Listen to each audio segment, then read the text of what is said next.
described, has taken on a life of its own.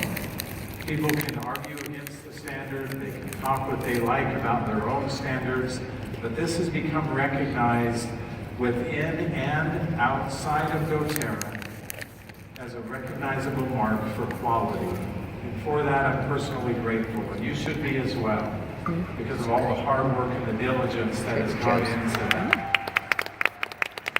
We're fast approaching the time where we no longer have to have the argument about what quality is with the essential oils.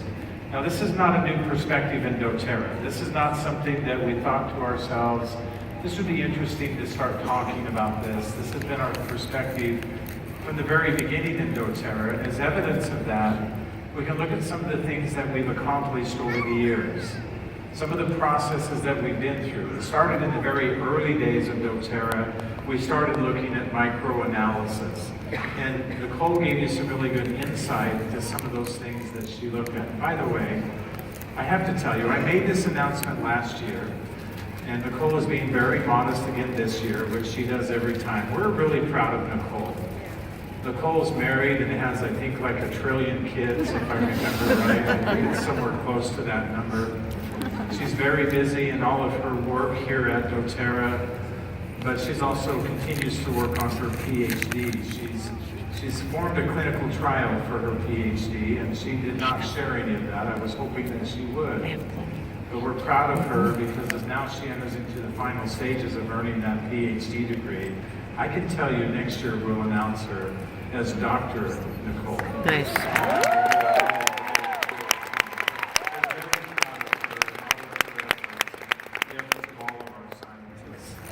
We began this microanalytic phase very early on for us, and Nicole gave you some good insights as to what that really looks like. And then we worked our way through that, and then we hit another milestone in doTERRA where we talked about the human genome. And you'll remember this from about 4 years ago, we introduced this where we looked at the entire human genome. Well over 20,000 different genes, different proteins, and how the essential oils interact. We looked at great detail, not just for individual components, but the oils as a whole. And we're able to look and to see for the first time, these proteins are upregulated, and these proteins are downregulated.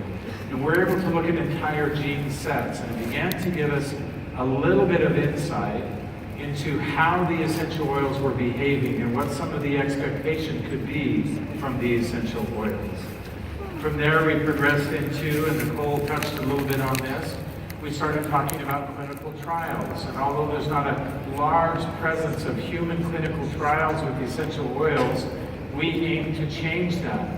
And in the very small percentage that exists with essential oils, we now live in a time where doTERRA has begun producing more and more and more, and going forward will continue to do that. Of the over, just right at 300 clinical trials that have been done, doTERRA has actually produced on our own about 1.5% to 2% of them. Now I know that you think that sounds minuscule, but the fact that no other companies are doing that focus with essential oil is a part of that pioneering spirit that Nicole just spoke to me is phenomenal. And it's a window into what the future will look like for us. Now, in order for us to be able to do that, we have to become more sophisticated. We have to be able to look at the oils differently. We have to look past just the analytical sciences. And we need to start understanding how they interact very specifically with the human frame. Yesterday, I talked with you about molecular docking. And although that's not a new science and a new technology, when we look at this molecular activity of individual proteins with specific molecules and how and where and to the extent that they interact, the fact that we can do that with individual molecules, for us, applying to essential oils, was another step in the progression and modeling of how we further define what quality is in doTERRA. And now, yesterday, you had the opportunity to hear from Dr. Talbot. Did you enjoy listening to Dr. Talbot? I talked with him as he finished yesterday, and he says, I'm so sorry. I don't feel like I got them very excited. And I said, it's okay, you're a scientist. Nobody ever gets excited about the scientists. But the information that he shared really is groundbreaking. You understand that that has never, ever been done before. And it was the next step in what has been a long line of progression. A long history in doTERRA that says, and I love the framework that Nicole put it in, that we are pioneering, we are moving forward, we are yet to make much discovery. Sometimes, as great as we think we are, and as much as we've discovered, and even as much of that information as we've been able to apply, it's insignificant when you begin to look at what we yet don't know. That is why we continue to push forward. Pushing forward is not about marketing strategy. It is about differentiation. We have known from the very beginning that we are different. We're different in our culture. We're different because of you. We're different because of us. And we are different because of the essential oils that we supply and that we produce and that we all use. That is a significant and important part of why we continue to push forward and why we do what we do. Now, yesterday Dr. Talbot was kind enough to give all the credit for his presentation to a gentleman that I've also developed a great love and respect for by the name of Dr. Tim Lee. Now, I love Dr. Lee because he's very excitable. He gets excited about his findings and what it is that he was discovering. I also find it no small thing to say and to ensure that you know that they're doing this initially first on their own accord. As I shared yesterday, it took a little bit of time for me to really understand what Dr. Talbot was trying to share with me. And so it's a great privilege and a great honor for me today to have you hear from Dr. Lee, who's been responsible for this research.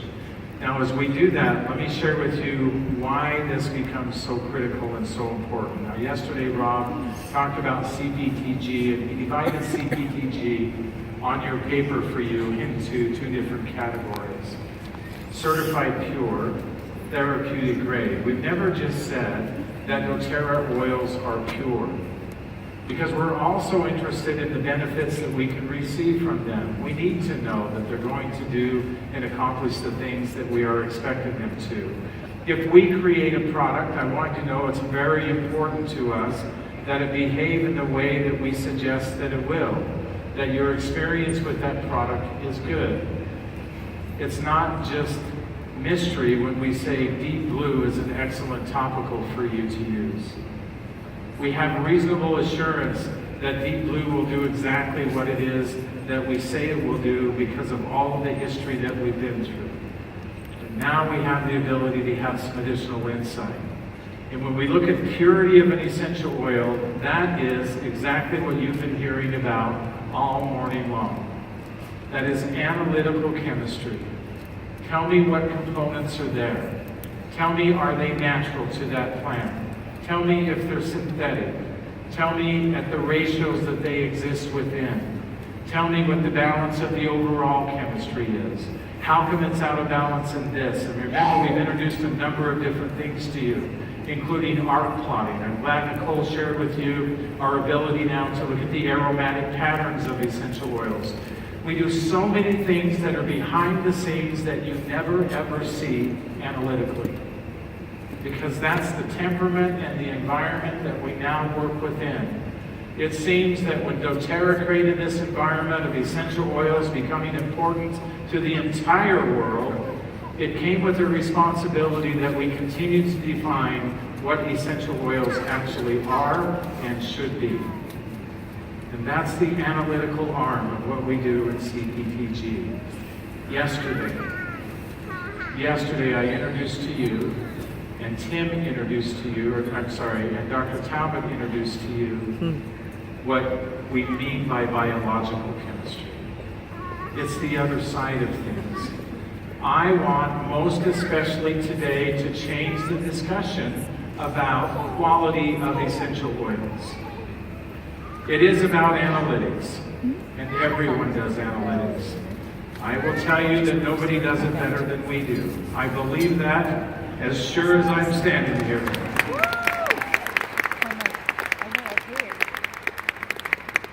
it's not enough, my friends. We need to do more. And so we have, for a long period of time, been working towards the exposure that you'll have today.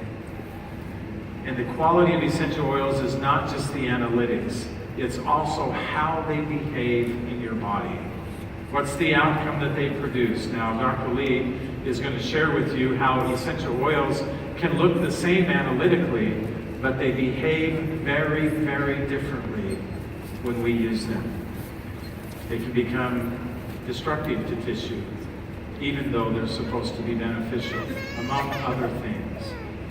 And so let me give a proper introduction to Dr. Lee. Dr. Lee has worked for a long period of time now as an assistant professor at Roseman University, and focusing on specifically their health services aspect. Now, he also has earned a BA degree, his bachelor's degree from the University of California, Berkeley, and then he went on to earn his PhD at the University of Chicago. He's worked with the NIH. He did a fellowship with Purdue University. He started his academic career in Nevada in 2010, and then he joined Roseman University, which is where he's at right now, in 2014. That was fortuitous for us because although this is not something that he would probably share with you, he's one of few individuals who works with the level of sophistication that he does within his laboratory. I had an opportunity to be down there not too long ago with, it was myself and Dr. Beaumont went down to visit with them, and he showed us some, we were looking at this piece of equipment that I'd never seen before, and I still don't know what it does. And I said, where did you get this? And very casually he said, oh, I had to build it. It doesn't exist. This is who we're working with right now. Yeah, please give him a big round of applause. Now, the laboratory that he works within is specialized within this development of molecular imaging. And very specifically, proteomic profiling, which is what you learned about a little bit yesterday. And not only moving that technology forward, but advancing that technology in the essential oils is remarkable. It's a great pleasure for me to have him here with us today.